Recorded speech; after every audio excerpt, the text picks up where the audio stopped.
I'm letting the internet design my entire game. This is something that everyone says you should never do. Every mechanic, every feature, every completely terrible idea. If someone suggests something in the comments, I try to add it. So this video is basically an experiment. We're gonna see what happens when thousands of people help design a game. So now it's your turn. If you have an idea for something insane that should exist in this world, put it in the comments. Because if it's ridiculous enough, there's a good chance it'll end up in the game. Best case scenario, we accidentally create the dumbest, funniest sandbox ever made. And the worst case scenario, the entire project collapses under its own stupidity. And honestly, both outcomes sound pretty entertaining to me. This game takes place in a chaotic trailer park sandbox. Think GTA physics, mixed with Gary's mod level of stupidity, sprinkle in a little Happy Wheels and Goat Simulator. Basically, you can build vehicles out of junk, crash them into your friends, attach terrible weapons, and apparently cook and sell drugs. Because that was one of the first suggestions the internet ever made. That game is called Crackheads. And at this point, it's our game, because most of the ideas aren't even mine, they're yours. Now, the original idea was pretty simple. I was watching a video from Charborg where he built weird cars in Gary's mod, and then he battled his friends. And I thought, what if that was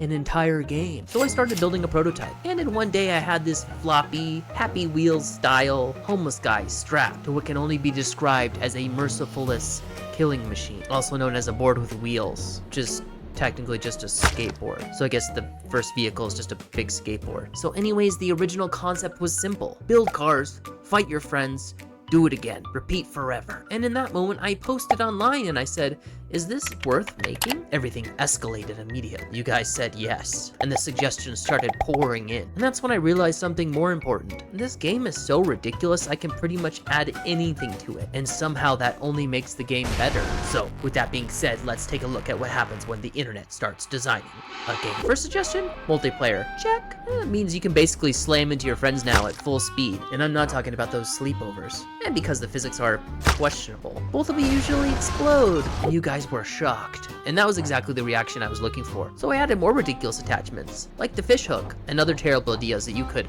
slice into your friends with. But then somebody suggested something I instantly regretted. They asked for a gun called the Smith & Methson, and it shoots exploding dead rats. I blame all of you for this. Well, at this point, the internet decided something was missing. Drugs.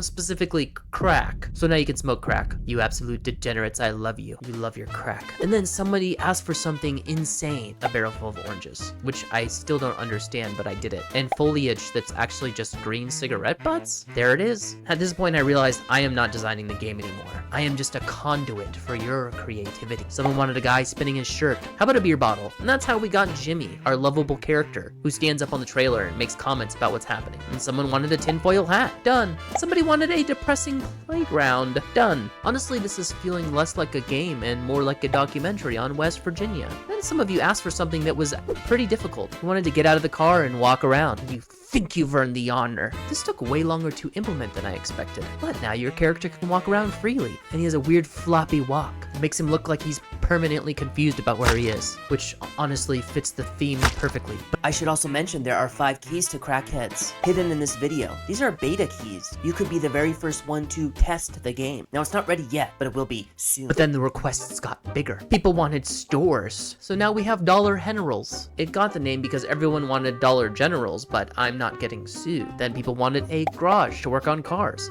Done. People said the map was too small. And this would be the moment when developers are supposed to control the scope of the game. But instead I expanded the map because clearly I've lost my mind. Then the internet doubled down on the theme. You guys wanted to cook and sell crack, so I added it. You wanted punching? Added. Guns? Added. Someone wanted a swamp area and somebody else wanted a nuke. So naturally I combined those ideas. Look at this little fellow resting there so quietly and peaceful. Why not? You guys also wanted secrets around the map. So now there's a hidden bunker somewhere. I'm not telling you how to get inside. There's also a mysterious toxic crate that fell from the sky. And I'm not telling you what's inside. You'll have to discover that for yourself. Then someone asked for something that made me laugh probably more than it should have if I was a good person. A wheelchair character. And honestly, I wanted that too. All those years of Happy Wheels, you've corrupted my brain. And people wanted more gore. So now when you take damage, you can actually lose your limbs. And if you lose an arm, that's losing an equipment slot. Lose both arms, and now you're basically just a torso living your best life, completely helpless to the horrors of the world. And of course, many of you asked for the catalytic converter theft. left. So now you can steal those. Congratulations, internet. We've officially reached peak chaos. And the weird part is, every time I add something ridiculous, the game actually gets more fun. So the plan is to keep a ever-expanding sandbox. More weird mechanics, more weird things to build, more stupid ideas from the internet, and eventually fill this world with mini-games that you can play with your friends. Because in a game like this, we can do anything. And if you want to follow the experiment as it continues, Wishlist Crackhead's on Steam. Because honestly, I have no idea what this game's going to become. I'm excited to find out. This has been Seth Odell Studios. Bye.